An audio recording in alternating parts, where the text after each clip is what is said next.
What's up, guys? I'm Joe. Today I'm going to talk about the new studio album from Jay-Z, 444.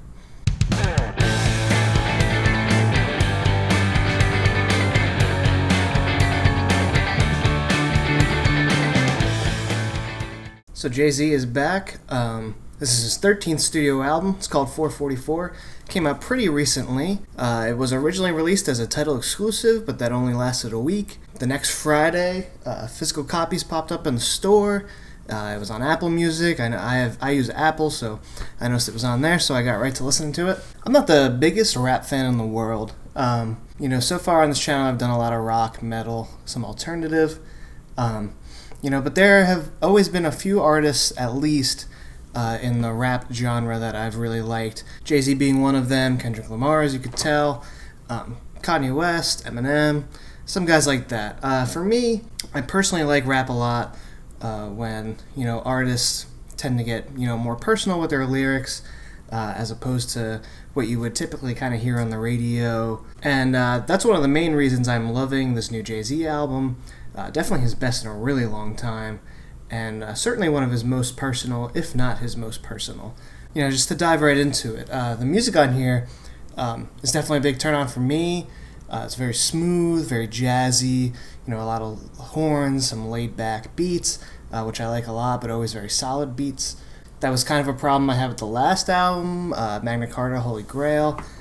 Just like some very weird textures and sounds on that. It had some good songs here and there. I liked it a lot more at first when it came out, but then over time, I haven't really kept up with that one. But this is definitely a huge improvement, and like I said, one of his best albums in a really long time. It starts off with the song Kill Jay-Z, and that's kind of, it kind of sets the theme for what the album's going to be. You have those kind of smooth, laid-back instrumentals, which, I must say, once they really kick in, this is just a really great song. I like the melodies going on in the background with the instrumentals, but then, lyric-wise, he really is already pulling himself apart, and this is something we're going to see throughout the album. I heard that one, and then as the album was going on, I was excited to find that, the real personal perspectives or just perspectives on society continued to go on throughout the album. You have the story of OJ, which comes up next, really talking about racial inequalities in this country, really taking the perspective here that, no matter what your status is in this country as a person of color, there's still that stigma, there's still that imbalance that you have to work through and live through. And I think he makes a really great point on this album. He definitely does it in an effective way. I like the little line there of, OJ saying, "I'm not black, I'm OJ," and, he lets there's like a bit of a pause, and then he's like, "Okay," in a very sarcastic tone. And I mean, that really just, gets the whole point across there. Smile is a highlight on the album for me. Tells a very, cool story about Jay-Z's mom coming out to him and kind of living with that through her whole life. And it really just has a great message of just accepting yourself, but also tells her story, and she even has a spoken word part towards the end of, how she lived with that, to protect her family out of fear of not really being accepted or having to face even more struggles. But it's nice to hear him reflecting on that and, talking about how, he's just so happy that she has found happiness.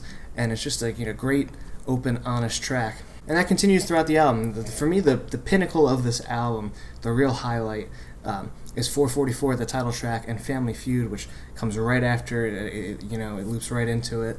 To me, it's the real crux of the album. 444, I saw an interview or an article or something saying the story behind this was, Jay woke up at 4:44 in the morning, went right to work on this song.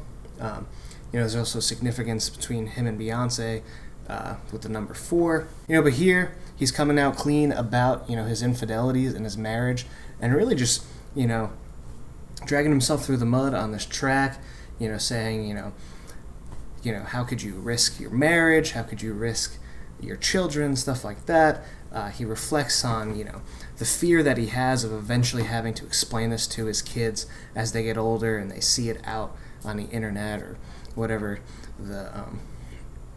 whatever we have at that point in time. And it's just a very honest, very raw sounding song.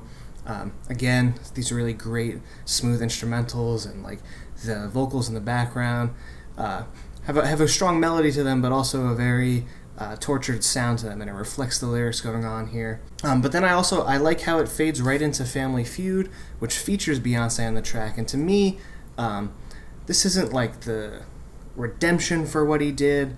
It's not like he's saying, it's okay by any means now. But, her presence on this track and the sort of more uplifting sound to it has a sort of resolve to what 444 set up. And again, getting to the point, yes, he says him and Beyonce, billionaires, they have everything they want financially, stuff like that. But really, you can't be rich if you don't support your family. So this, it sounds like a realization on this track. It sounds like not redemption, but some uplifting. They got through onto the other side. And I feel like Beyonce's kind of background presence in the song is sort of like, her giving the nod. They're moving through this, which I really thought was cool. So yeah, and as far as the rest of the tracks go, I think they're all really solid. Marcy Me is another highlight. Very classic sounding instrumental again, but, kind of going through Jay-Z's upbringing. And yeah, and then everything else I really, I wouldn't skip at all. It's a solid album all the way through. I did pick up the CD, which has a couple bonus tracks on them. So, if you were looking into getting the physical release, there are some extra tracks on there. I mean, overall, a fantastic album in my opinion. Probably one of Jay-Z's best. Like I said, I like when rappers, get personal. I feel like they do it so well when they really do. And Jay-Z, knocks this album out of the park for me.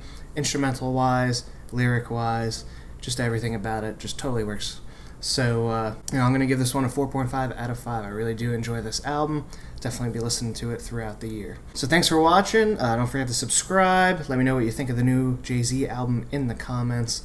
And check out some more album reviews and some vinyl videos. A bunch of stuff going up. So thanks for watching. I'll see you next time, guys.